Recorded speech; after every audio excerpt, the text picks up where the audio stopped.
আসসালামু আলাইকুম রহমতুল্লাহি অবরাকাত। দুধ বিক্রেতার মেয়ের ঘটনা। হযরত ওমর রাদিয়াল্লাহু আনহু এর গোলাম আসলাম রাদিয়াল্লাহু আনহু বর্ণনা করেন, এক রাত্রে আমি ওমর রাদিয়াল্লাহু আনহুর সাথে ছিলাম।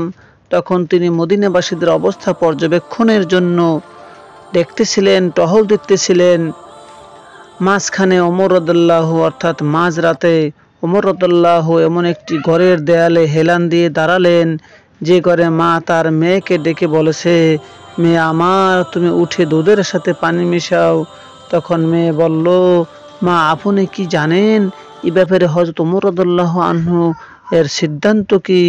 মা বললেন, তার কি সিদ্ধান্ত? মেয়ে বলল, ওমর রাদিয়াল্লাহু আনহু একজন ঘোষকের মাধ্যমে এর নির্দেশ দিয়েছেন যে তোমরা কখনো দুধের সাথে পানি মিশ্রণ করবে না। এরপরও মা তার মেয়েকে বললেন, তুমি উঠে দুধে পানি মিশাও, কেননা তুমি যে স্থানে আসো এখানে ওমর এবং তার ঘোষক তোমাকে দেখতে পাবে না। মেয়ে বলল, আল্লাহর শপথ, আমি এমন নই যে সবার সামনে তার আনুগত্য করব আর গোপনে তার নাফরমানি করব। এমন মেয়ে আমি নই। হযরত ওমর রাদিয়াল্লাহু আনহু সব কথা শুনলেন। তিনি তার গোলাম আসলামকে বললেন, তুমি এর দরজা এবং এই স্থানটি চিনে রেখো।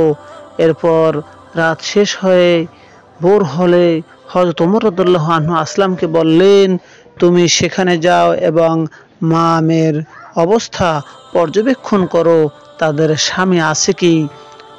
হযরত আসলাম বললেন, আমি সেখানে গিয়ে জানতে পারলাম মেয়েটির স্বামী নেই, এমনকি তার মাও স্বামীহীনা। একথা জানতে পেরে আমি ওমর রাদিয়াল্লাহু আনহু এর কাছে এলাম এবং তাকে সংবাদ দিলাম। হযরত ওমর রাদিয়াল্লাহু আনহু তার সন্তানদের একত্রিত করে মা মেয়ের ঘটনা বর্ণনা করলেন এবং বললেন, তোমাদের মধ্যে এমন কে আছে যার স্ত্রী প্রয়োজন?